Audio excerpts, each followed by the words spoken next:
அண்மை செய்தியை பார்த்து வருகிறோம். ராமேஸ்வரம் சென்னை எழும்பூர் சேது விரைவு ரயில் மண்டபத்தில் இருந்து இயக்கப்படும் ரயில்கள் மாற்றம் செய்யப்பட்டிருக்கிறது. அண்மை செய்தியாக பார்த்து வருகிறோம். சூறாவளி காற்று வீசுவதால் 23 ரயில்களின் சேவையில் மாற்றம் செய்யப்பட்டிருக்கிறது. இதுகுறித்து கூடுதல் விவரங்களோடு இணைகிறார் நம்முடைய செய்தியாளர் பாலமுருகன். பாலமுருகன், வணக்கம். விரிவான விவரங்கள்.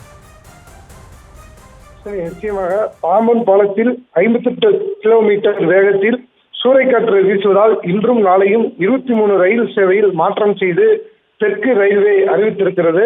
அதாவது வங்கக்கடலில் இலங்கைக்கு அருகே உருவாகியிருக்கும் டிட்வா புயல் காரணமாக தமிழகம், தெலுங்கானா, கேரளம், கர்நாடகம், ஆந்திரா மாநிலங்களில் மழைப்பொழிவு ஏற்படும் என்று எதிர்பார்க்கப்படுகிறது.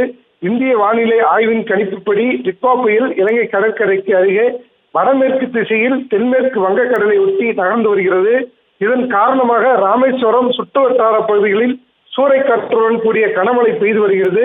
குறிப்பாக பாம்பன் பாலத்தில் 58 கிலோமீட்டர் வேகத்தில் சூறைக்காற்று வீசுவதால் தெற்கு ரயில்வே ராமேஸ்வரம் வந்து செல்லக்கூடிய ரயில்கள் சேவைகள் மாற்றம் செய்து அறிவிப்பு வெளியிடப்பட்டுள்ளது. அதன்படி ராமேஸ்வரம் ஓகா விரைவு ரயில் முற்றிலும் ரத்து செய்யப்படுகிறது. ராமேஸ்வரம் சென்னை எழும்பூர் சேது விரைவு ரயில் நவம்பர் 28, 29 மண்டபத்திலிருந்து இயக்கப்படுகிறது. ராமேஸ்வரம் தாம்பரம் விரைவு ரயில் நவம்பர் 29 மண்டபத்திலிருந்து இயக்கப்படுகிறது. ராமேஸ்வரம் திருவனந்தபுரம் விரைவு ரயில் நவம்பர் 29 ராமநாதபுரத்திலிருந்து இயக்கப்படுகிறது.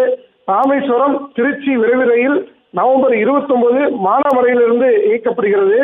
ராமேஸ்வரம் சென்னை எழும்பூர் விரைவு ரயில் நவம்பர் 29 மண்டபத்திலிருந்து இயக்கப்படுகிறது.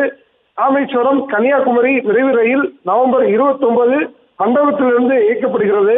ராமேஸ்வரம் திருப்பதி விரைவு ரயில் நவம்பர் 28 மதுரையிலிருந்து இயக்கப்படுகிறது.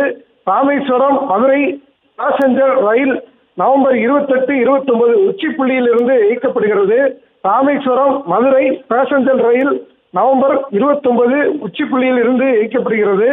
ராமேஸ்வரம் மதுரை பாசஞ்சர் ரயில் நவம்பர் 29 உச்சியில் புள்ளியிலிருந்து இயக்கப்படுகிறது. மேலும் ராமேஸ்வரத்தை நோக்கி வரக்கூடிய 11 விரைவு மற்றும் பாசஞ்சர் ரயில்கள் மண்டபம், ராமநாதபுரம், முற்றுப்புள்ளி ஆகிய ரயில் நிலையங்களில் நிறுத்தப்படுகிறது என தெற்கு ரயில்வே செய்திக்குறிப்பில் வெளியிடப்பட்டிருக்கிறது.